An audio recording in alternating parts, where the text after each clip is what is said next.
प्यारे विद्यार्थियों, आज हम आपके सम्मुख जो कि भारत का एक राज्य हुआ करता था उत्तर में, जम्मू कश्मीर, उसके बारे में हम अध्ययन करेंगे।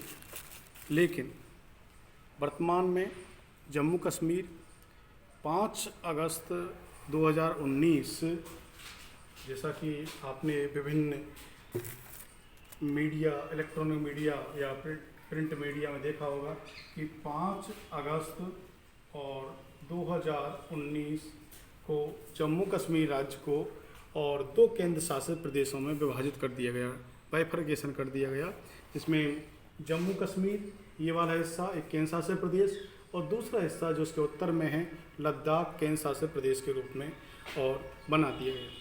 लेकिन इसकी जो प्रभावी तिथि थी वो थी 31 अक्टूबर 2019। ये घोषित तिथि थी 2 केंद्र शासित प्रदेशों की और ये थी प्रभावी तिथि, यानी कि 31 अक्टूबर 2019 से भारत के मानचित्र पर, हालांकि ये मानचित्र 2 नवंबर को जारी हुआ था, तो तब से और भारत के 2 अन्य केंद्र शासित प्रदेश जो एक पहले राज्य के रूप में संयोजित थे वो हमें हमारे मानचित्र पर देखने को मिलते हैं। तो जैसा कि आपको बोर्ड पर जम्मू कश्मीर का मानचित्र मेरे द्वारा प्रदर्शित किया गया है, इसमें आप देख रहे हो JNK, तो जम्मू और कश्मीर केंद्र शासित प्रदेश इधर वाला हिस्सा है और लद्दाख इधर, इसके अतिरिक्त जो आपके उत्तर में अथवा पूर्व में वाला हिस्सा है वो लद्दाख केंद्र शासित प्रदेश के रूप में जाना जाता है।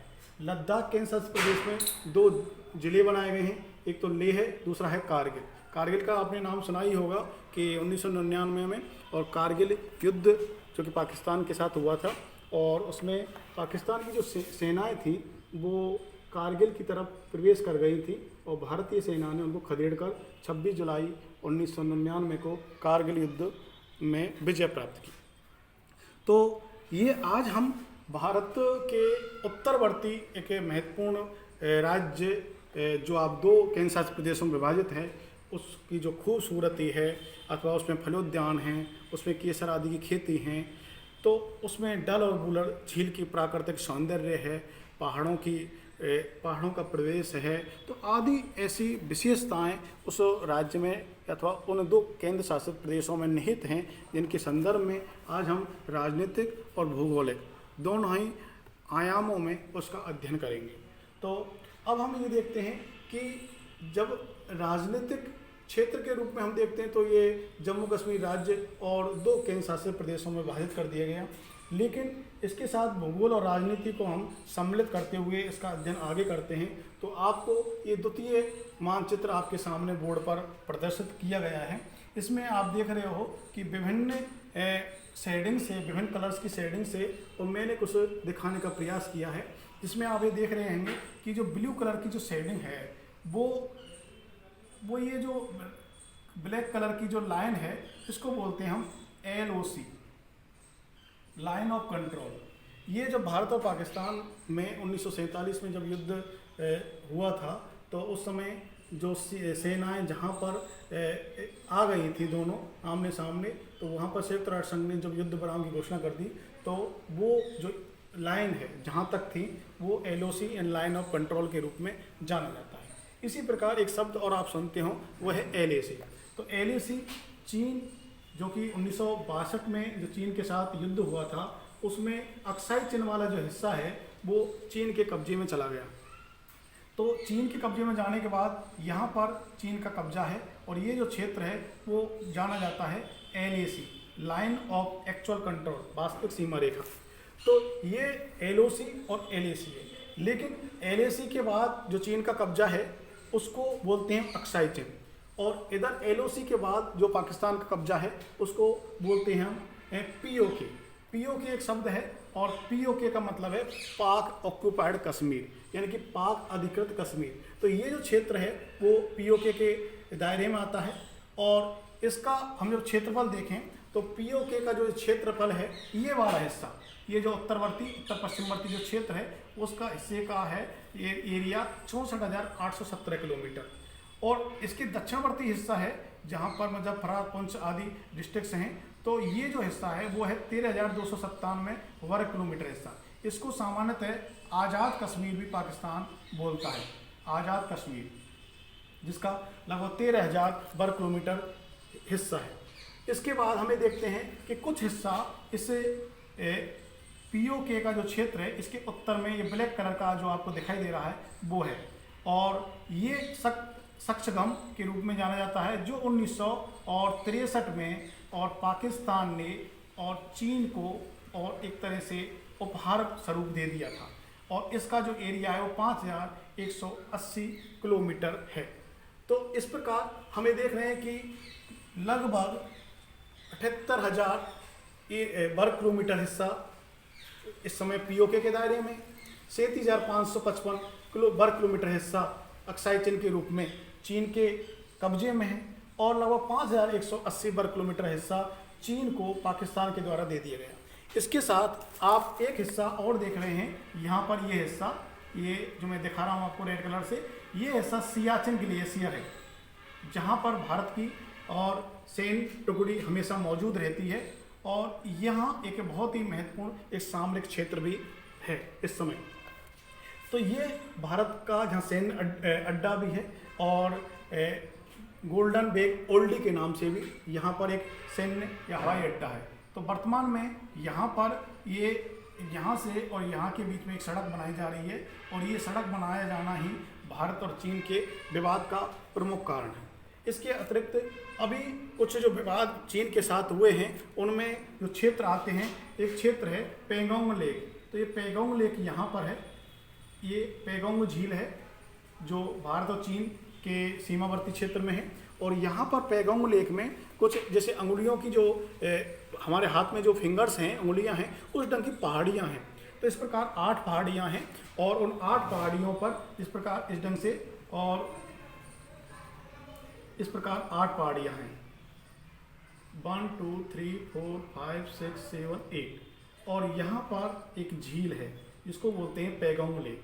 तो यहाँ 4 पहाड़ियों तक तो कोई दिक्कत ही नहीं है, ये तो भारत का कब्जा है यहाँ तक, लेकिन भारत यहाँ तक 8वीं पहाड़ी तक भारत अपना कब्जा मानता है, लेकिन चीन इस कब्जे को और अपना हिस्सा 5 तक मानता है। तो ये विवाद का कारण है, और यही पेंगोंग लेक के आसपास अभी भारत और चीन के बीच में कुछ झड़पें हुई थी। इसी प्रकार यहाँ एक गलवान घाटी भी है, और गलवान घाटी में भी अभी कुछ समय पहले मई और जून में हमने देखा कि भारत और चीन के सैनिकों के बीच में झड़प हुई थी। तो ये राजनीतिक और भौगोलिक महत्व है इसका। इसके अतिरिक्त मैंने ये यहाँ लिख रखा है G और B। तो G प्रदर्शित करता है गिलगित को, और B प्रदर्शित करता है बल्तिस्तान को। तो ये एरिया गिलगित और बल्तिस्तान का एरिया इसलिए कहा जाता है कि यहाँ गिलगित है और यहाँ पर बल्तिस्तान है। तो ये सामान्यतः जम्मू कश्मीर और लद्दाख के बारे में जानकारी है। अब हम बढ़ते हैं कि तीसरे मैप की तरफ। तीसरे मैप में हम देखेंगे कि जो आपको कुछ चोटियाँ दिखाई दे रही हैं, जैसे यहाँ पर ये सबसे ऊंची चोटी उत्तर में जो चोटी है वो कहलाती है काराकोरम, और इसके बाद दक्षिण में ये चोटी है इसके, ये कहलाती है लद्दाख। इसके बाद तीसरी चोटी है जास्कर। एक अन्य 5वीं चोटी इधर है, ये है आपका पीर पंजाल, और एक 5वीं चोटी है 1 2 3 4 5, ये धौलाधर के नाम से जानी जाती है। तो इस प्रकार 5 श्रेणियां हैं जम्मू कश्मीर में, जो इसके उत्तर पश्चिम से और इधर दक्षिण पूर्व की तरफ और एक श्रृंखलाबद्ध रूप में अपने आप में कायम है। तो अब हम देखते हैं कि हम जब हिमालय का अध्ययन करते हैं तो सामान्यतः हम करते हैं कि महा हिमालय, इसके बाद लघु हिमालय, फिर उप हिमालय, और एक हिमालय और हम पढ़ते हैं वो है ट्रांस हिमालय। तो महा हिमालय कहाँ है? ये जो रेड कलर का मैंने दिखा रखा है 1 नंबर, ये ग्रेटर हिमालय अथवा महान हिमालय के नाम से जाना जाता है, और दूसरे नंबर पर जो है ये लघु हिमालय के रूप में जाना जाता है। तीसरा शिवालिक हिमालय के रूप में जाना जाता है, शिवालिक। और इसके बाद के जो ये जास्कर, लद्दाख और काराकोरम वाला हिस्सा है वो ट्रांस हिमालय के रूप में या परा हिमालय के रूप में, हिमालय के परे ये पहाड़ी यहाँ या पहाड़ी श्रृंखला हैं, इसके रूप में जाना जाता है। इसके अतिरिक्त हम और जम्मू कश्मीर के भूगोल का अध्ययन करें तो जो K2 यहाँ आप देख रहे हो 8,611 मीटर इसकी ऊंचाई है। तो ये भारत की, और जो भारत के सामान्यतः भौगोलिक क्षेत्र में हमें जो चोटी मिलती है वो सर्वाधिक ऊंचाई वाली है 8,611। लेकिन ये चूँकि ये हिस्सा POK के दायरे में आता है तो हम कंचनजंगा जो 8,598 मीटर की जो ऊंचाई वाली चोटी है सिक्किम में, उसको प्राय हम सर्वाधिक ऊंची चोटी मानते हैं। इसके अतिरिक्त आप दूसरी चोटी रेड कलर से देख रहे होंगे, ये नंगा पर्वत के रूप में जानी जाती है। तो ये दो मुख्य चोटियाँ हैं जम्मू कश्मीर के, ये POK की दायरे में आते हैं। गिलगित बल्तिस्तान वाला जो क्षेत्र है उसके दायरे में ये चोटियाँ आती हैं। इसके अतिरिक्त जो भारत से बहने वाली कुछ नदियाँ हैं, जिनमें 6 नदियाँ हैं, पूर्वी और पश्चिमी नदियाँ, और 1960 में सिंधु जल समझौता जो हुआ था उसमें उन 6 नदियों को 3-3 नदी के रूप में विभाजित कर दिया गया, जिसमें सिंधु, चिनाब और झेलम, इनको पश्चिमी नदी माना गया, जो कि जिन पर पाकिस्तान का जल का कब्जा माना गया या जल के दोहन का, जल के उपयोग का के रूप में बात कही गई। और जो पूर्वी नदियाँ थी सतलज, रावी और ब्यास, इन पर भारत के द्वारा जल के इस्तेमाल होने की बात कही गई।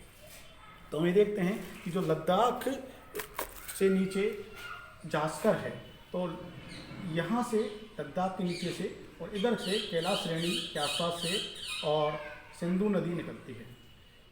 सिंधु नदी यहाँ से होते हुए और आगे बढ़ते हुए और यहाँ से आगे बढ़ती है। इस प्रकार एक नदी इसमें दूसरी है श्योक नदी, जो काराकोरम दर्रा को पास कर और यहाँ से इसका मिलन होता है। श्योक नदी ये इसकी मुख्य सहायक नदियाँ हैं। तो ये सिंधु नदी यहाँ इधर और आगे चलकर ये अरब सागर में प्रवेश कर जाती है, ये सिंधु नदी है। इसके बाद झेलम नदी जो वेरीनाग हिमनद से निकलती है और यहाँ से निकल करके और ये ईस्टर्न से यहाँ पर श्रीनगर है, और श्रीनगर में और डल बूलर झील है, तो बूलर झील इसमें से निकलते हुए और आगे बढ़ती है। इसके नीचे और चिनाब नदी है, और जो चिनाब यहाँ पर हिमाचल प्रदेश के आसपास और चंद्राभागा 2 नदियों का मिलन होकर के आगे बढ़ती है, और यहाँ पर वो पाकिस्तान में झेलम नदी और चिनाब नदी। इसी प्रकार अन्य नदियाँ रावी और ब्यास ये रोहतांग दर्रा के आसपास से निकलती हैं, और ये रावी आगे चली जाती है, और जिसको अपन कहते हैं लाहौर की नदी, क्योंकि लाहौर रावी नदी के किनारे बसा हुआ है। ब्यास नदी यहाँ से निकलती है, और ब्यास नदी का जो मिलन है वो पंजाब में हर के बैराज के आसपास और सतलज नदी में हो जाता है। इस प्रकार सतलज नदी आगे बढ़ जाती है। तो ये नदियाँ पाकिस्तान की तरफ प्रवेश कर जाती हैं, और पाकिस्तान का जो सिंधु का जो राज्य है या पंजाब का जो राज्य है, इसको भारत से गुजरने वाली नदियाँ उसको मैदानी भाग बनाती हैं, जहाँ पर अच्छी मात्रा में चावल, गेहूँ, गन्ना, कपास आदि की खेती होती है। तो इस प्रकार हम देखें हिमालय के बारे में, तो हिमालय का जलवायु की दृष्टि से, फूलों की दृष्टि से, पर्यटन की दृष्टि से भारत के मानचित्र पर एक विशेष ही महत्व है। और चूँकि यहाँ पर आतंक का ऐसा साया रहा है, जो कि वर्तमान में भारत सरकार के प्रयासों से, जम्मू कश्मीर प्रशासन के सहयोग से और उस पर काफ़ी कुछ पाबंदी लगी है। तो हम ये देख रहे हैं कि पर्यटन की दृष्टि से डल, बूलर झील, इसके अतिरिक्त यहाँ पर मर्ग, सोनमर्ग, गुलमर्ग ऐसी जगह ऐसी हैं जहाँ पर पर्यटन हमेशा आबाद रहता है। तो इस प्रकार भारत के संदर्भ में जम्मू कश्मीर का एक विशेष महत्व है, और आज हम जम्मू कश्मीर के बारे में इतना ही पढ़ेंगे। शेष जानकारी किसी अन्य टॉपिक में अन्य जगह लेंगे।